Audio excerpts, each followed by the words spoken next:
ওয়াইদা আসাবান নাসু মাউতান, খবরদার মহাজ শুনে রাখো, কোন এলাকায় যদি দুর্ভিক্ষ দেখা যায়, কি বৃক্ষ? দুর্ভিক্ষ দেখা দেয় বা মহামারী দেখা দেয়, ভয়াবহ রোগের সৃষ্টি হয়। ওয়াইদা আসাবান নাসু মাউতান, মানুষদেরকে করোনা পেয়ে বসেছে, হইছে না? বলেন তো, করোনার সময় প্রায় 2 কোটির মতো মানুষ সরকারি হিসাবে পৃথিবীর বিভিন্ন জায়গায় মারা গেছে। আপনাকে আমাকে কে বাঁচিয়ে রেখেছে? কত রহমত, কত রহমত! কত হাজার হাজার ডাক্তার মারা গিয়েছে, যাদের কাছে মশা মাছি যেতে পারে না, এই সমস্ত লোক মারা গিয়েছে। আমার মতো গোলাম 5 টাকা 1 কোটি টাকা খরচ করার মতো সামর্থ্য আমার নাই। আমাকে রব্বুল আলামিন আরশে আজিম থেকে কোটি কোটি রহমত দিয়ে বাঁচিয়ে রেখেছেন। এরপরও তো আমরা আল্লাহর গোলামি করি না, অতীত তো মনে রাখি না। রাসূলুল্লাহ বলেন, কোন এলাকা কোন দেশে যদি মহামারী দেখা দেয়, খবরদার ওই এলাকা থেকে কেউ পলায়ন ওখানেই থাকবে। কোথায় থাকবে? ওয়াং তাফিহিম, যদি ওখানে থাকো তুমি, ফাসবুত, তাহলে ওখানেই অবস্থান করো। ওখানে কি করো? অবস্থান করো, ওখান থেকে পলায়ন করবে না। ওখান থেকে কি করবে না? পলায়ন করবে না। যদি হায়াত যদি না থাকে, আসমানে গেলেও তোমার মৃত্যু যদি লেখা থাকে, বাঁচার কোন সুযোগ। ওমার আলা ক্বরিয়াতিন ওয়াকিয়া খাওয়াতুন আলা উরুশিহা قال أن هذه الله بعد موتها। এক পয়গম্বর হযরত উযাইর আলাইহিস সালাম গেলেন, গিয়ে কিছু দূর জিহাদের উদ্দেশ্যে বের হলেন। গিয়ে দেখলেন একটা প্রান্তরে ভয়াবহ মহামারীতে হাজার হাজার মানুষ মরে রয়েছে, যেখানে মানুষের গোশত কুকুরে খাচ্ছে, শুকুনে খাচ্ছে, সিগালে খাচ্ছে। উনি দেখে আল্লাহকে জিজ্ঞেস করলেন, আল্লাহ, এদেরকে আবার জীবিত করবেন কিভাবে? কোরআন শরীফে সূরা বাকারার, এদেরকে আবার জীবিত।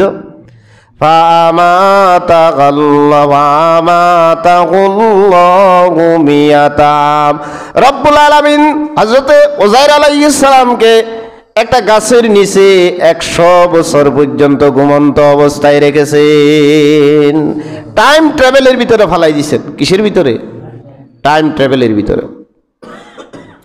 হযরত উযাইর আলাইহিস সালাম যে সময় গেলেন, উনার বয়স ছিল 40, নবুয়তি পেয়েছেন। আর উনি ঘরে একটা সন্তান রেখে গিয়েছিলেন, সন্তানের বয়স 25 বছর। হযরত উযাইর আলাইহিস সালাম শুয়ে রয়েছেন 100 বছর পর্যন্ত টাইম ট্রাভেলের ভিতরে। উযাইরের হায়াতের একটা সেকেন্ডও আল্লাহ নষ্ট করেন নাই, বোনাস হিসেবে দিয়েছেন আল্লাহ দেখানোর জন্য এদেরকে আল্লাহ কিভাবে জীবিত করবেন।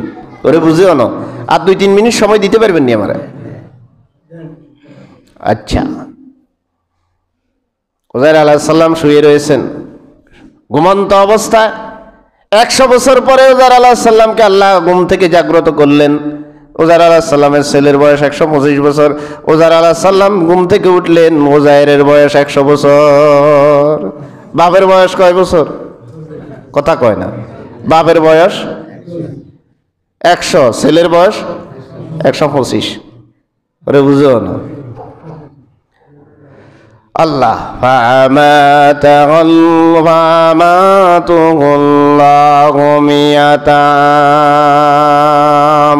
100 বছর পরে যখন উযাইর আলাইহিস সালামকে উঠালেন, তো আল্লাহ রাব্বুল আলামিন উযাইরকে বললেন, উযাইর, তুমি যে একটা গাধা আনছিলা, গাধা কই দেখো তো।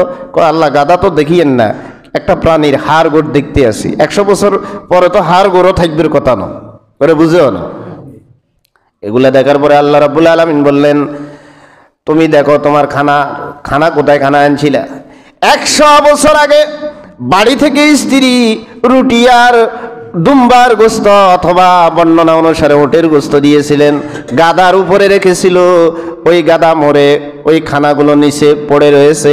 উযাইর আলাইহিস সালাম খুলে দেখলেন 100 বছর আগে যেভাবে খানা এনেছে এখনো ঠিক সেভাবে রয়েছে। রব্বুল আলামিন জানেন, পয়গম্বর উযাইর যখন ঘুম থেকে উঠবে তার খানার প্রয়োজন হবে, ক্ষুধা লাগবে। দেখে যে বিনা প্রিজিংয়ে আল্লাহ রব্বুল আলামিন 100 বছর কোন শব্দ দিয়ে খানাটাকে রেখে দিলেন, নষ্ট হলো না। আমরা তো ভাতের ভিতরে হাত দিলে ভাত কি যায়, তরকারির ভিতরে হাত দিলে তরকারি কি যায়, নষ্ট হয়ে। এরপর আল্লাহ রাব্বুল আলামিন বললেন ফানজুরু ইলা তাআমিকা ওয়া শারাবিকা লাম ইয়াতাসান্না। ও যার, তুমি তোমার খানা এবং পানির দিকে তাকাও। 100 বছর পর্যন্ত আমি আল্লাহ রাব্বুল আলামিন ফ্রিজ ছাড়া, বিনা ফ্রিজিংয়ে তোমার খানাগুলোকে আমি তাজা রাখলাম। আমি জানি যখন উঠবা আশেপাশে কোনো কিছু পাইবা না, খানার দরকার হবে, তখন যাতে করে পুরা একেবারে যেই খানা যেরকম এনেছ এই খানাগুলো নষ্টহীন খানা, তাজা খানা খেতে পারো। বাড়ি থেকে তাজা খানা এনেছিলাম, আমি আল্লাহ রাব্বুল আলামিন তাজা রেখে দিলাম।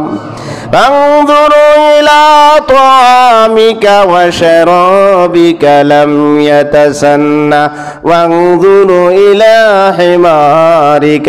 কয় গাধার দিকে তাকাও। গাধার দিকে কি করো? তাকাও। আয়াত পড়তেছি না? গাধার দিকে তাকাও। হযরত সুলাইমান হযরত উযার আলাইহিস সালাম গাধার দিকে তাকিয়ে দেখলেন গাধার প্রত্যেকটা হাড় তার পজিশনে লেগে যাচ্ছে। চোখের সামনে আল্লাহ জিন্দা করে দেখাইতেছেন। হাড় লেগে যাওয়ার পরে গোস্ত লেগে গেল, চামড়া লেগে গেল। রব্বুল আলামিন হযরত উযার আলাইহিস সালামকে বললেন, দেখো এটা তোমার গাধা কিনা, একটু চেক করে দেখাও। হযরত উযার আলাইহিস সালাম চেক করে নিচের দিকে তাকিয়ে দেখলেন গাধা, পুরুষ গাধা ছিল, লজ্জাস্থানের পাশে সাদা দাগ ছিল। ওই দাগটা এবং হুবহুব ওই গাধাটা আল্লাহ উযার আলাইহিস সালামের সামনে সৃষ্টি করে পুনরায় জীবন দিয়ে দেখিয়ে দিলেন, কিয়ামতের দিন তোমরা পচে যাও, গলে যাও, যা হয়ে যাও না কেন মাটির সাথে মিশে যাও। রব্বুল আলামিন, আমি রব্বুল আলামিন তোমার গাধার মতো মানুষগুলাকেও জীবিত করব।